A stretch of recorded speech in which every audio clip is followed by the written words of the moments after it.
playthrough of Sweet Pool was the very last of my trek through Nitro+Chiral's catalog.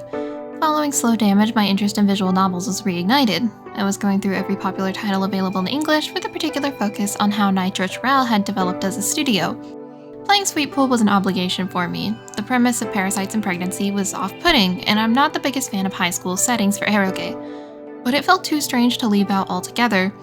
I expected to dislike it on a personal level, but find it interesting on an analytical level. To put it bluntly, playing Sweet Pool was an item on a checklist. Yet when I actually began the VN, I found an incredibly interesting story not just for the time it was created, but even now in 2023. Across culture and time, Sweet Pool had a multitude of resonant concepts. Though flawed, it's a fascinating work that ended up being one of my favorite experiences so far this year, with deep potential for analysis and compelling horror in its own right. Sweet Pool is the third visual novel by Nitro+Chiral. Released in 2008, it was given a fan translation before later being picked up for an official release by JazzBlue. The story follows Sakiyama Yoji, a young man with a weak condition who is just returning to school after being held back a year. Though he's anxious to experience a normal life, things quickly take a turn for the worse. Disturbing hallucinations, a crumbling friendship, and the attention of two strange classmates leave Yoji hanging by threads. As his body changes against his will, only tragedy awaits. He can choose to hold on to his humanity or surrender to his alien instincts. There is no spoiler-free section in this review. While I will be discussing some basic elements of the game before diving deep into the plot, even speaking on art and music will necessitate spoiling large reveals of the game. This is written with the expectation that you have already played Sweet Pool.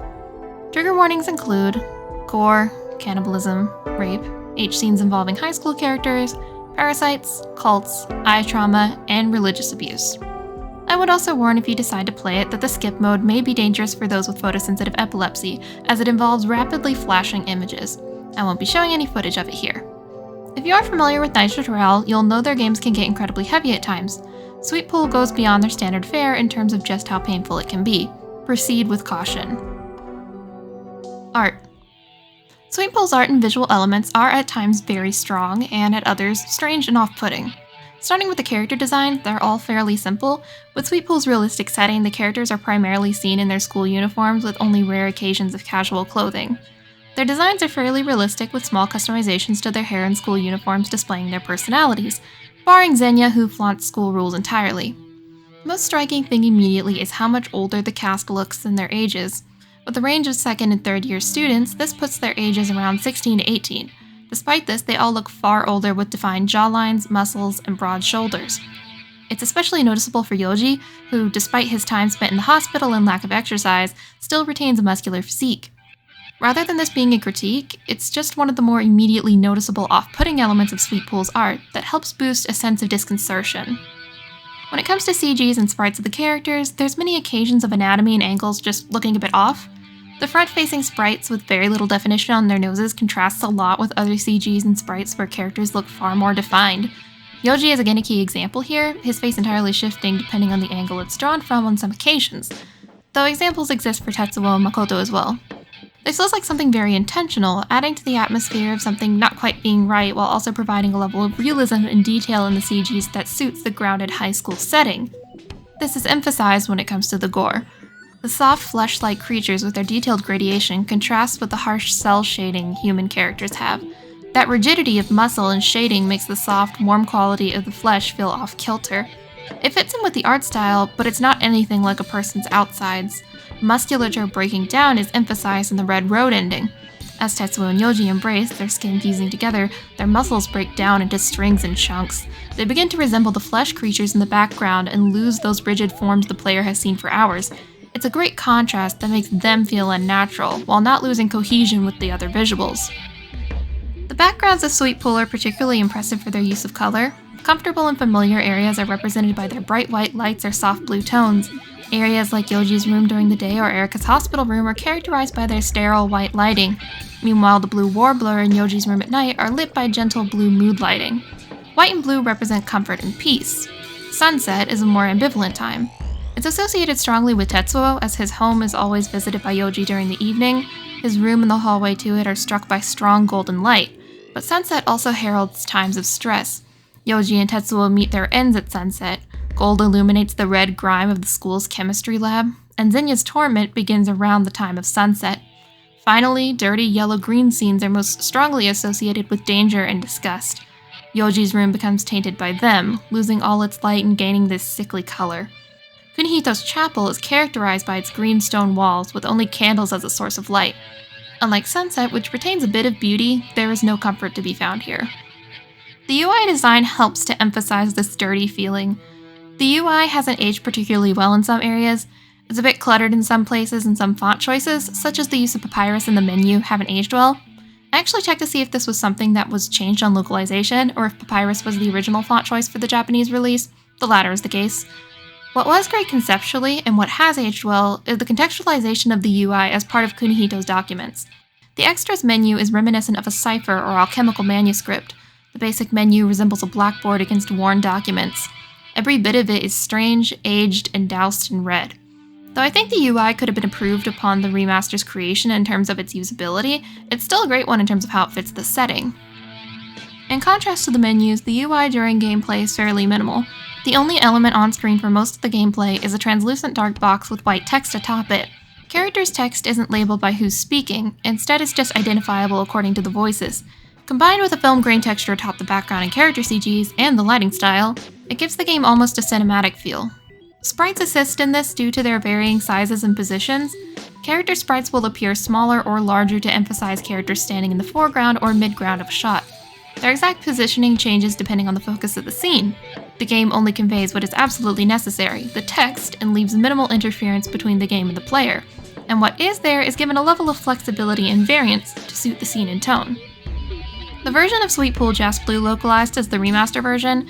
As such, it's a higher resolution to fit modern displays. One thing I can't determine just by looking is if the art has been redone to suit the new displays, or if it's a type of automatic upscaling. To me, everything looked good and there were no points where the CGs felt outdated in terms of their resolution, but it may be something those more familiar with visual novel remasters will catch while playing. Altogether, the art is strong and impressive for just how many tones and moods it successfully conveys. There's always a sense of unease, but this can be minimized or emphasized as the scene demands. That unease is created through a great deal of care and attention. Music. The music of Sweet Pool has a very consistent identity. At no point does the music wildly diverge in style from what comes before. As a result of this, there's not a ton of standout tracks that I want to listen to on their own, but every moment of play was unified by this strong musical identity. Electric guitar is used pretty heavily. On some of the more relaxed tracks, such as Scene 1, it's used sparingly to punctuate the track, retaining a clear and light tone.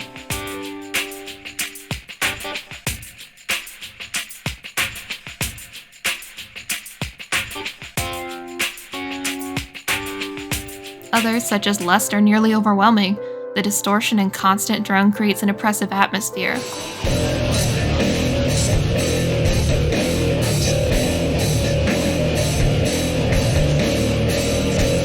This is further emphasized by the game's audio balance.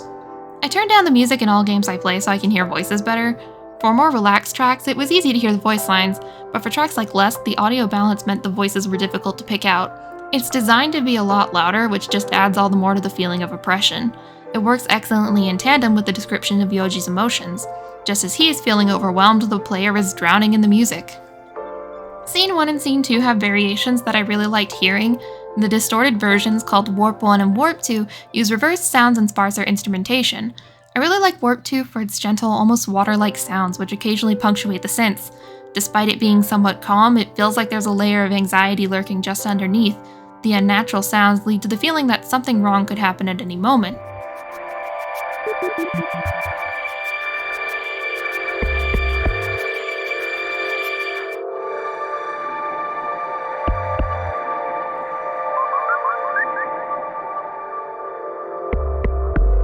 For the vocal tracks, I don't have too much to say. On a personal level, the indie rock sound isn't my style, but they feel like perfect extensions of what the player hears during gameplay. The most impressive use of a song comes in Miracle's May violin version versus Miracle's May grand version. The violin version plays in two circumstances. First, when the player has not unlocked the true end. Second, when the player chooses to follow instinct instead of reason at the very last choice in the pool. The music of this song intertwines excellently with the thematic meaning of the violin ending. The song is incomplete, lacking all its instruments and its vocals. Similarly, the ending is incomplete. Yoji tried his best to hold on to his humanity, but at the very last moment, he lost it. Yoji's death is confirmed in this route, with him not even being given the dignity of a human afterlife. He exists as a spirit near Tetsuo until his strength finally leaves him. Similarly, Tetsuo is not given a chance at a human life. He's infected with Yoji's parasite after his own has been shut out. He's no longer pursued by the cult, but one of them still lives within him, influencing him. Neither got a human ending in life or in death. In contrast, Miracle's May Grand version is a complete track for a complete ending. Yoji doesn't make his father's sacrifice and give up his human form. He wants to live and survive, refusing to give up his life. As a result, Tetsuo's parasite and Yoji's are both shot out. They have a chance at human life, represented by the way Tetsuo loses his memories and has a shift in personality. Yoji's fate isn't outright confirmed in this ending. While it's clear what happens to him in every other ending, this is the only one where the story shifts to Tetsuo's perspective and keeps things vague. There's a lot of room for interpretation as to if Yoji is alive or dead, but one thing is clear. He and Tetsuo finally experienced a miracle. Just as the song is complete, so is their dedication to their humanity. Tetsuo can live unchained by them, and Yoji can experience his life or death in a thoroughly human way. It's a beautiful synergy of music and theme, building in complexity and hope alongside the story itself. Writing. The overall prose of Sweet Pool is strong with a consistent quality that leads to few moments standing out in a negative way. There's the usual stuff I like to praise here, such as good quality foreshadowing and character writing, but there's a few qualities unique to Sweet Pool: the pacing of its information, switching of perspectives, and sensory qualities. The first two go hand in hand. While Yoji is the principal character the player makes choices for, there are frequent shifts to the perspectives of all the major characters in the story. With this, it could have been easy to let information slip earlier than it should have, but the writing is paced excellently in a way that creates a great deal of intrigue while still giving insights into antagonists and the mystery of the world. Xenia is the perfect example of this. From the very start, he knows everything that's happening with the cult, that his body rips itself apart at 5 p.m. each day, and why all of this happens. He knows what's happening to Yoji's body. But even when he has Kitani touch his eye or examines Yoji's mess in the bathroom, these things aren't explained to the player.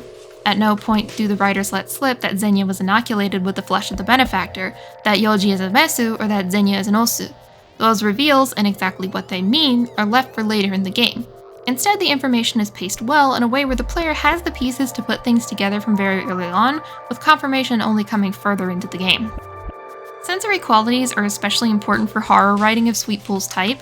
Because of the focus on bodily sensations, changes within a body, the image and sensation of flesh, and sense of Osu and Mesu, it's important that all this sensory information is conveyed to the player. Some of the descriptions are, frankly, disgusting. When Yoji first births a flesh seed in the bathroom and looks at it, the player doesn't get to see what he's looking at.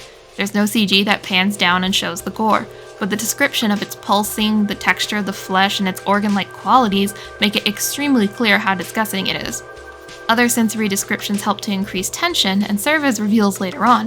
When Yoji hears a strange rustling and fleshy sounds on his walk home, it's clear something unnatural is going on, but it isn't clear what he's being pursued by. When those same descriptions are used for the dried up residuals and newly birthed flesh seeds, it makes the scene gain a new horrifying context. What he was pursued by has been revealed, and knowing the connections of those sounds to the image becomes a lot scarier than the mere idea of being pursued by something supernatural. There were only 2 points that stuck out to me as being somewhat poorly paced. One will be addressed when I discuss Sweet Pool as a romance. However, the other is the 3 conversations Yoji has in the hospital. Each one is very long, with tons of information dumped on the player in one go. First, Yoji talks to Erika and learns about her past, then he talks with Makoto and gets his perspective on the chemistry lab attack, and finally, Kamiya explains Yoji's condition and offers to take him into protective custody. Each conversation gives key information that the player has been wondering about before this point, that being the details of a strange dream Yoji had, the scar on his chest, why Makoto attacked Yoji, and Yoji's condition. But because they are all fairly long and come in quick succession, I think the pacing does slow a bit here, especially on repeat playthroughs. Finally, there's an unfortunate technical issue that somewhat affects the impact of the writing. There's an option to sync spoken text to voices, but it frequently gets stuck partway through a line or otherwise fails to sync. It's an option I prefer in visual novels when it's available, as it helps add dramatic weight to conversations and pace the writing in voices. Having it available but incredibly glitchy like this really messes up the impact of this feature. Mechanics and structure. Sweet Pool is interesting in its structure. Tetsuo is the only love interest who Yoji can end up with. Xenia and Makoto, though major players, are bad in diversions from a main route. Unlike other Nitro+Chiral games, where choices during a common route determine who the player pursues, Sweet Pool has one main path with small branches along the way. This was a good choice for the type of game Sweet Pool is, and synergizes well with the choice system. The AB choice system is given thematic significance by the opening scene. The player is given a description of reason versus instinct, and then has the two choices appear on screen. They aren't labeled, reflecting the minimalist design of the UI, but it's clear what each choice is from the color and sound design. Red in a throbbing pulse calls to mind excitement, strong emotions, and lust, a perfect fit for instinct. Meanwhile, blue and rain represent a calmer, reflective state of mind necessary for reason. As Yoji himself struggles with the parasitic instincts versus his reason-driven desire to remain human, the player must pick between these two choices. In all but one case, instinct leads to a bad end. Following instinct blindly will get the player Zenya's bad end or the Red Road ending. Failing to commit to either choice, being swayed by instinct too often, results in the unsatisfying diving deep ending. Finally, choosing instinct at the very last moment leads to the incomplete Miracles May violin ending. The one exception to this rule of instinct as tragic comes with Makoto's ending, which is obtained by selecting reason. I honestly feel like this was a bit of a misstep. It's only one ending, so it doesn't totally go against the thematic ideas present in the choice system, but it stands out as a strange exception in an otherwise narratively tight set of endings. In comparison to all these bad ends, the best, true ending can only be obtained by clinging to reason. Reason, in other words humanity, is what can help Yoji avoid his fate. Despite the small contradiction Makoto's ending offers, overall I think the choice system is beautiful for how evocative it is and how it feeds into the themes on display here. There's only one path ahead of Yoji, but the outcome can radically change for the better if he commits to his humanity. Though, now that I've begun touching on themes, I really can't go any longer without getting into the three primary lenses I view Sweet Pool through. Those being as a romance, through feminist theory, and as horror. I order those from weakest to strongest in terms of how successful Sweet Pool is as a game. Each reveals merits, but undoubtedly some result in more praise than others. Without further ado, let's dive into the first. Romance. Sweet Pool concerns itself with horror and Yoji's psychology far more than it does with romance. Tetsuo and Yoji's relationship, while central from early on, doesn't begin to gain focus until about the final half of the game. As such, romance is both one of the less consequential and less powerful elements of the game. However, once it does gain focus, Tetsuo and Yoji's relationship becomes the crux of the climax. Yoji and Tetsuo's relationship lacks a lot of chemistry due to the issues of pacing and just how opaque Tetsuo is as a character. It's also hurt by the shifts between his early game and late game characterization. Initially, Yoji has a great deal of anxiety around Tetsuo, wanting to avoid him and feeling worried that Tetsuo has something against him. This embarrassment is only increased when Tetsuo catches Yoji in the school's chemistry lab in the throes of instinct-driven lust. As a start to a relationship, this isn't bad. Tetsuo is mysterious with few friends and an unapproachable, somewhat hostile air. This contrasts and chafes against Yoji's social anxiety and his desire to live a normal school life free of conflict. It can make their eventual relationship appealing due to the strong changes that will need to occur between them. There are a few scenes where Tetsuo takes center stage following the chemistry lab incident. Tetsuo accompanies Yoji to the nurse's office, cornering him and revealing he can see the same blood as Yoji. If players are careful with their viewing of CGs and make the right choices, they may have already noticed Yoji's bleeding neck before this point. From here, Tetsuo assaults Yoji and watches as he births a flesh seed, sexually assaults him when Zenya captures Yoji and Tetsuo, and rapes him in the rain. These are 4 cases of escalating pushiness and sexual violence. Yet, from cornering to 2 kinds of sexual assault to finally rape, the player gets very little insight into Tetsuo's motivations or interiority. It makes him incredibly difficult to like and understand, as the only perspective available on him is Yoji's. And as is very clear, Yoji fears Tetsuo and feels his spirit is broken by everything that's happened to him. I consider this an issue of pacing primarily. As a comparison, consider how Zenya's perspectives and actions are paced. He is arguably worse than Tetsuo in his bad end, as he kidnaps and repeatedly rapes Yoji. What he is guaranteed to do in the story is attack, sexually assault, and humiliate Yoji repeatedly. His guaranteed actions aren't distinct from Tetsuo's. However, Zenya's mindset and motivations are clear. Every horrible thing Zenya does is followed by a moment where the player can see how tragic his life is. Sympathy and fear are balanced very carefully. For example, when Zenya kidnaps Tetsuo and Yoji, it's a moment of true disgust where the player sees just how far he'll go to torment and get revenge on those around him. He's incredibly easy to hate in that moment, and his actions are downright unforgivable. However, just a few minutes later, a scene revealing the truth of Zenya's disfigured eye happens. As Yu Yake Koyake plays, Zenya hides in a bathroom, his body in incredible pain. He cowers and begs for Kitani to come quickly to help him, showing just how vulnerable he truly is despite his capability to inflict pain onto others. Zenya is both despicable at times and someone who is suffering immensely. Though his actions are horrible, his motivations are clear at all times. They're born from a history of abuse, pain, and the ideals the liberated cult has thrown upon him. Tetsuo doesn't get the same kind of focus and careful pacing surrounding his assault and rape of Yoji. Why he does it, what his home life is like, what he's feeling, or who he is on a basic level is all left unknown for the first half of the game. Unlike Zenya, who the game frequently shifts perspectives to, Tetsuo is never the point of view character until the last scene of the Miracle's May grand end. This is not to say that Tetsuo's assault and rape of Yoji would be forgivable if I understood him more. Returning again to Zenya, his suffering does not excuse the way he hurts and abuses those around him. What it would offer instead is an explanation, and would create a more convincing, realistic, and well-rounded character. This issue of Tetsuo being opaque is made all the worse by how realistic and in pain Yoji is as a result of Tetsuo's actions. Following the rape, Yoji has frequent flashbacks and experiences fear upon seeing Tetsuo. When he's near him, all Yoji can think of is the humiliation and pain. He can hardly focus on his homework due to how afraid he is of Tetsuo and his memories. Though he overcomes this given time, it's clear Tetsuo's actions have deeply hurt and traumatized him. In contrast to all his opaqueness and lack of interiority, the latter half of the game starts to finally show more of Tetsuo. When Yoji visits his home for the first time, he realizes Tetsuo is a bit lonely. Even though he has a happy family, unlike Yoji, there is a kinship between them that Yoji can only realize once he's been let into this intimate space. Tetsuo's quiet and straightforward nature suits Yoji well.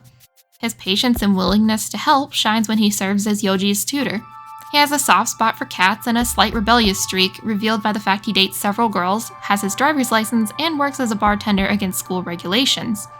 He's not flat and cruel, he's awkward and struggles to express his care for others, in large part due to how lonely his life has been. These are great pieces of his character that steadily make him easier to understand and humanize him. It eventually culminates in the rooftop scene where Yoji and Tetsuo resolve to be together and face their fates.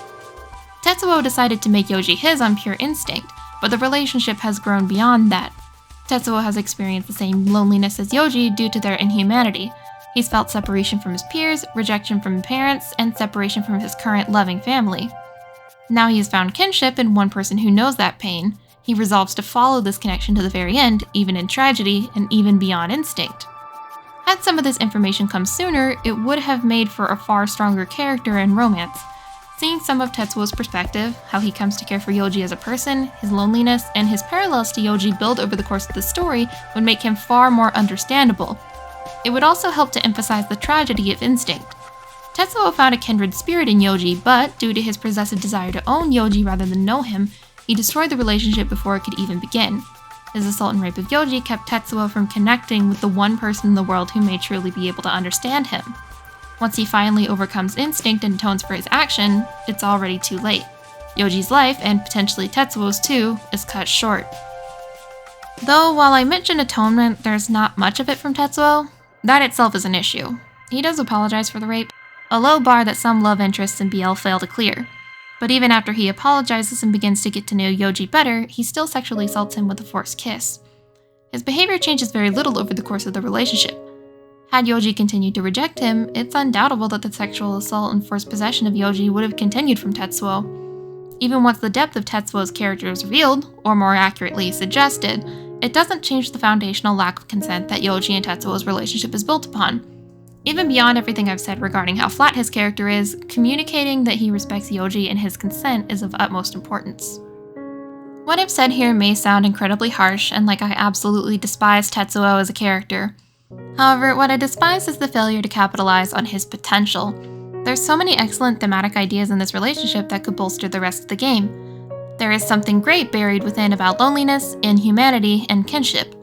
But due to the issues with the writing, that potential is largely lost. What is there has to be dug for among multiple scenes of sexual assault and rape. When Tetsuo and Yoji talk on the rooftop at the climax of the game, it's a truly special scene that shows what could have been. His character would have been improved if there were more scenes like that, scenes where he could have shined if given the chance. Feminist Theory. Tying in with both horror and romance is Sweetpool through the lens of feminist theory. To develop the perspective I'll be using in this section, we have to talk context, both in terms of horror and in terms of human rights in Japan. One function of the horror genre is to comment upon conditions within society through what it makes a villain. Over time, as social anxieties have changed, so have the specifics of horror threats. That which is horrifying is positioned as the other, something that doesn't fit within normal society and must be either destroyed or assimilated. This position of the other, the horror monster, and its relation to anxieties within society means horror is often allegorical or related to a cultural moment. This gives horror both incredible potential to be socially progressive or regressive. Going back as far as early examples of horror in film, Frankenstein 1931 drew the monster's movements from those of polio survivors, mimicking their struggles to walk. This reflected cultural anxieties regarding disease, but also fed back into those anxieties, positioning those movements, that disability, as monstrous. In contrast, Get Out addresses cultural anxiety around white moderates, the legacy of slavery, and racism. It is progressive in its reflection of those anxieties by centering Chris's perspective and showing racism as the horrific other. It's part of an effort in horror to re-examine the genre's capability for social progression, and as such expresses an anti-racist message tied in with the American cultural movement. So, what does all this talk about horror's function in American film have to do with Sweetpool? As a visual novel within the horror genre, Sweetpool similarly creates monsters through the process of othering. It addresses cultural anxieties in an allegorical way. Those anxieties specifically being around misogyny, reproductive rights, and rape culture. Through its horror, Sweetpool says some incredibly progressive and regressive things regarding the rights of women and gender minorities. And with that in mind, we need one final piece of context: human rights in Japan. Usual disclaimer here that I live in the USA and have not lived in Japan. This is information gathered from various sources and news articles which are all linked in the description. My perspective is inherently limited, so I always appreciate corrections and further information. Abortion in Japan has been subject to restrictions. For years it was only available through surgical methods which were more expensive, required consent of the partner, and were only available in extreme circumstances. In April of 2023, the first abortion pill was approved in Japan. Women's rights to their bodies and reproduction is an ongoing fight. This can also be seen in sexual violence statistics. 1 in 14 women are victims of rape or sexual assault. For transgender people, also subject to legal discrimination in many countries, transmedicalism still has a hold on the medical system and creates barriers to access HRT. Informed consent is available, especially in metropolitan areas such as Tokyo, but capability for a trans person to access and control their own body will depend on location and individual circumstance. Gay marriage still has not been legalized. Altogether, the environment is conservative, though less than the USA, with current and historical barriers existing regarding the bodily autonomy of women and gender minorities. Considering Sweetpool was made in 2008, before some of these progressions were achieved, cultural anxieties regarding women's place in society, reproduction, and minorities was and is an issue. With this context, I think most people can already see the connections between reality and Sweetpool. Just as women, LGBT people, and minorities have had to fight to gain control over our bodies and autonomy, Yoji has to fight to retain his autonomy. Sweetpool can be seen as allegorical and reflective of these social anxieties through the horror and obstacles he faces within its story. Yoji is a cisgender man, but due to circumstances outside his control, he has been designated as female, Mesu. His privilege as a man is non-existent with this new female designation, and he experiences a variety of violence accordingly. Zenya, Tetsuo, and Makoto all seek to possess Yoji to varying degrees and for different motivations. Zenya, as a failed Osu, wants to use Yoji to prove his male identity and as a vehicle for reproduction. Kunihito wants to sacrifice him to appeal to their benefactor. Tetsuo saw Yoji first, and as such presumes ownership and sexual rights to Yoji's body. Kamiya, as a leader of the liberated, sees Yoji as a vessel for birth. His humanity is ignored and his body is instead viewed as a vehicle for reproduction. In every case, Yoji is dehumanized and seen as something to be controlled rather than as a person with his own desires and agency regarding his body. Even the terms Osu and Mesu contribute to the dehumanization of Yoji. Osu and Mesu are most commonly used for animals, plants, and sex characteristics, in contrast to the words onna and otoko. The equivalent in English is the distinction between man and woman versus male and female. When we refer to people, we usually use the former, while the latter is typically used for animals or when referring to sex characteristics. Depending on the circumstances, male or female can gain a connotative meaning of dehumanization. Language is used to reduce Yoji's humanity and transform him into an object or animal. Yoji is viewed as useful for reproduction. His maleness is ignored in favor of his mesu status, and his bodily autonomy is overridden. The way Yoji is treated reflects our real-world conditions, though in a supernatural horror context. Just as legally and socially women and gender minorities are not trusted with their own bodies, Yoji's body is possessed and objectified by those around him. As an allegory, I think Sweet Pool is incredibly nuanced and well thought out most of the time. As Yoji's body changes, the attitudes of others change with it. Arbitrary categories of mesu and osu are created, and with them comes violence and pain, even for those who should benefit from the system. Recall how much Zenya suffers and feels tormented by his status as a defective male, or how Tetsuo is expected to give up his own life alongside Yoji to bring about the purebreed. Just as patriarchy hurts everyone in its grasp, so too does the liberated hurt everyone they target, be they osu or mesu. An element that was handled particularly deftly is ensuring pregnancy and femininity itself was not positioned as other. This is achieved through the presence of Erika as a foil.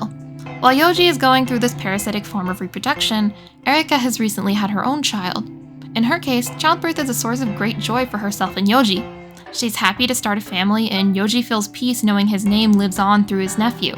But the difference in circumstance is her pregnancy is consensual and healthy. She desired it and desired to become a mother. Meanwhile, Yoji's is parasitic and out of his control. Pregnancy, reproduction, or femininity itself is not horrific.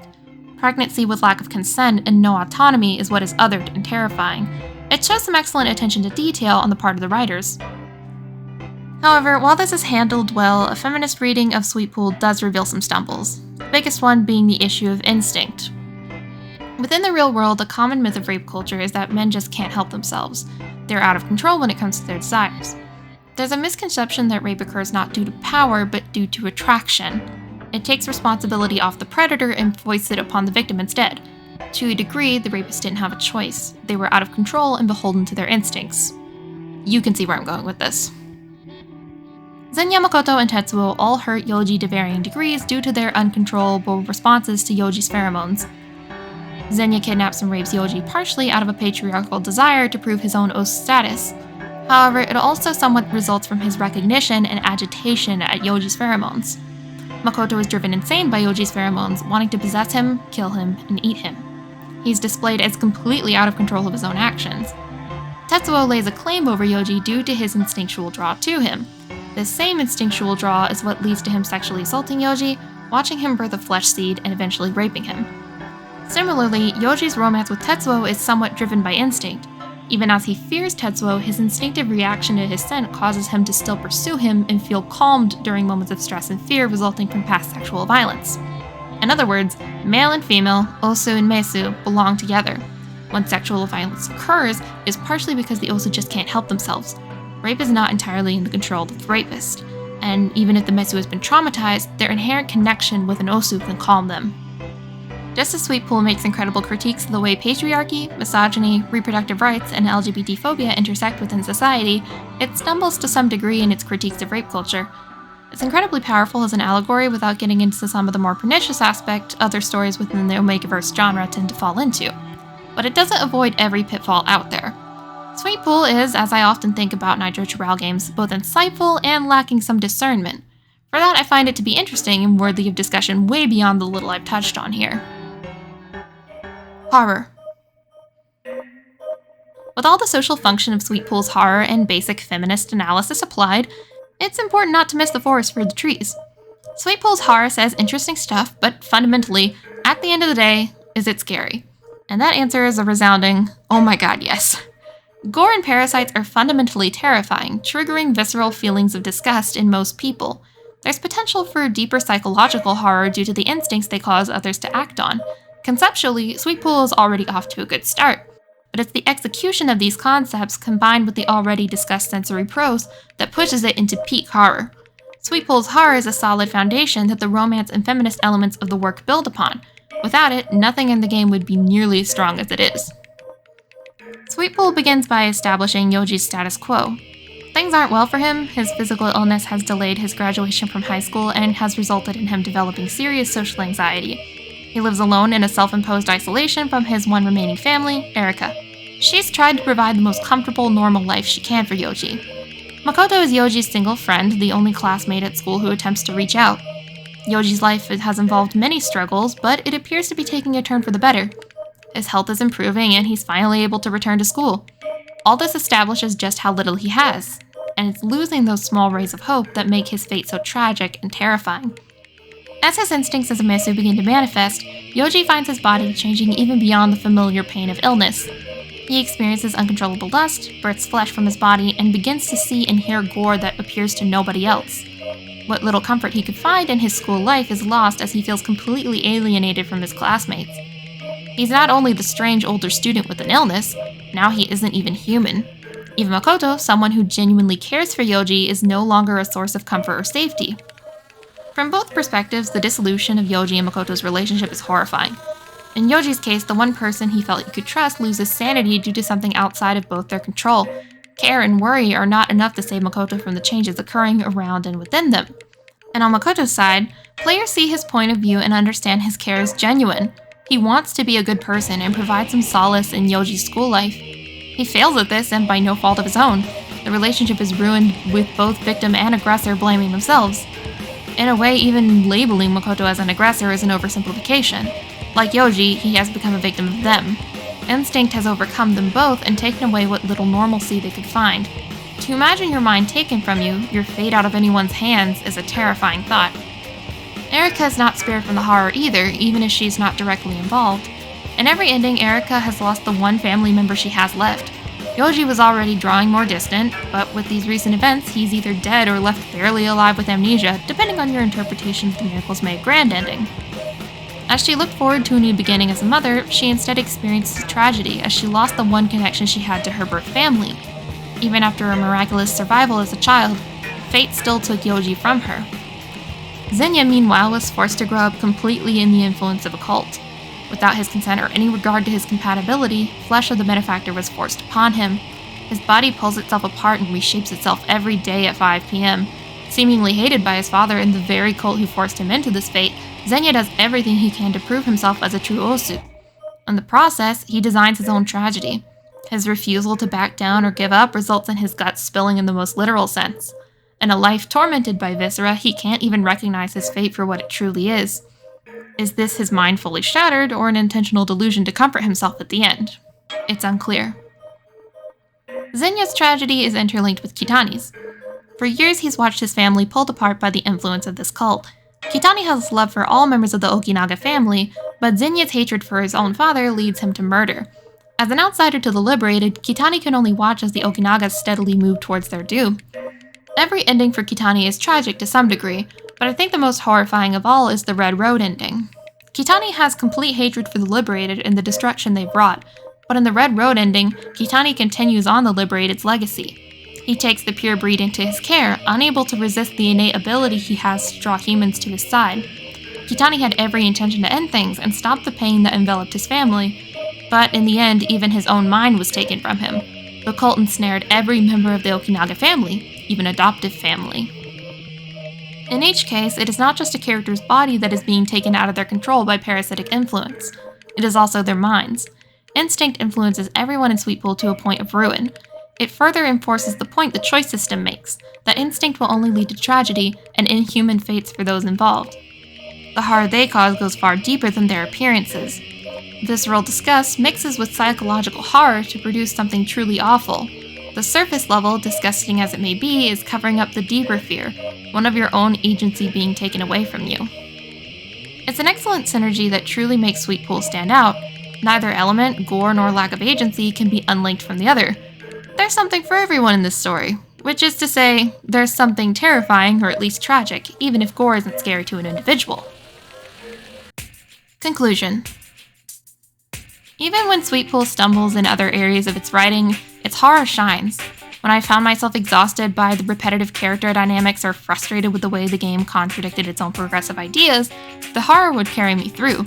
Knowing each click was bringing me closer to a tragic end, I was still enraptured. The first time I finished Sweetpool, I binge-read it in a day.